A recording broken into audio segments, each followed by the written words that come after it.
Yuda, Donnie Pangilinan, poring-pori daw niya ang girlfriend na walang make-up.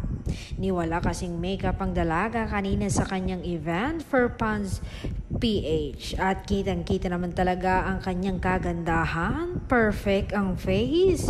Ulo hanggang paa ang perfect. Napatunga nga daw ang aktor nang sinundo niya ito. Paborito daw kasi ni Donnie na wala siyang makeup. Mas nakikita daw niya ang kagandahan ng dalaga.